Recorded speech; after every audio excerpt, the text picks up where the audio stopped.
আমরা কিছু ভাঙ্গন দেখছি এবং ভাঙ্গন এর আতঙ্কে রয়েছে মানিকগঞ্জবাসী। পদ্মার চর কিন্তু ভাঙছে। সেই ক্ষেত্রে কিন্তু এই হরিরামপুরের চর অঞ্চল কিন্তু আজকে বিকাল থেকে একদম মানে চোখের পলকেই সব ভেঙে ভেঙে যাচ্ছে। একটার পর একটা ভাঙছেই। আমরা দেখতে পাবো যে প্রত্যেকটা সময়ই ভাঙছে নদীর পাড়। তো যেদিকে তাকানো যাচ্ছে শুধু নদীর পাড়গুলো, স্রোত তো প্রচুর স্রোত, আর এই স্রোতের বিপরীতে শুধুই ভাঙছে। আহ চমৎকার, যেদিকেই তাকানো হয় দুইটা বাচ্চা রয়েছে সেখানেও কিন্তু তারাও কিন্তু ঝুঁকির মধ্যেও বড় বড় চাপ পড়ছে। সব সময় কিন্তু এটা এরকম ভাঙছে। আজকে বিকাল থেকে সেই স্রোতের পরিমাণ বৃদ্ধি পেয়েছে, যেহেতু মানিকগঞ্জ সহ 20টি জেলায় বন্যা হওয়ার সম্ভাবনা রয়েছে এবং সেই ক্ষেত্রে বন্যার সাথে সাথে কিন্তু আমরা দেখতে পাচ্ছি নদী ভাঙনটা তীব্র আকার ধারণ করেছে। ইতিমধ্যেই কিন্তু পাটুরিয়া লঞ্চঘাট এবং কি পাটুরিয়ার পাশের 4টা বাড়ি ভেঙে গিয়েছে। এছাড়াও কিন্তু শুধু ভাঙনের খবর পাওয়া যাচ্ছে, চোখের সামনেই শুধু ভাঙছেই। যেদিকেই তাকানো যাচ্ছে পলক পড়ছে না, শুধু ভাঙছে। দেখতে পাচ্ছেন শুধু ভাঙছে, যেদিকেই তাকাবেন একদম শুধু ভাঙছে। একটু ভাঙনটা আমরা দেখি। ভাঙছে, শুধু ভাঙছে,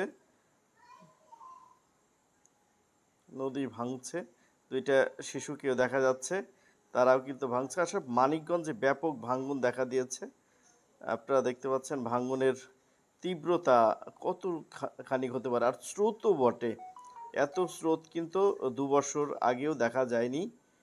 দুদিন বা 72 ঘন্টার মধ্যে মানিকগঞ্জেও তলেই যেতে পারে এরকম সম্ভাবনা দিচ্ছে আবহাওয়া অধিদপ্তর বা পানি উন্নয়ন বোর্ড। যেদিকেই তাকানো যাচ্ছে একদম নিমিষেই সব শেষ হয়ে যাচ্ছে। সব মানুষের স্বপ্ন, ফসলি জমি, চর অঞ্চলের সব কিছু কিন্তু চলে যাচ্ছে। মানিকগঞ্জের হরিরামপুর, শিবালয়, দৌলতপুর, বাচামারা, বাগুটিয়া, চরকাটারি, জিয়ানপুর এবং কি ঘিউরের অংশ থেকে শুরু করে হরিরামপুরের অংশ এরকমই ভাঙছে। প্রচুর ভাঙ্গা দেখা দিয়েছে। ভাঙ্গন দেখেন, এ চাপটা পড়ে যাবে। উফ, গেল শেষ।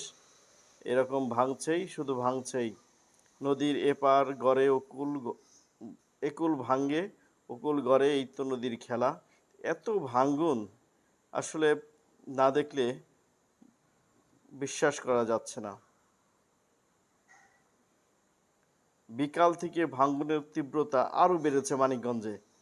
মানিকগঞ্জের হরিরামপুর বিশেষ করে এই ভাঙ্গন দেখা দিয়েছে। এই যে ছেলেটা, সাহস কত দেখছেন, এক নদীর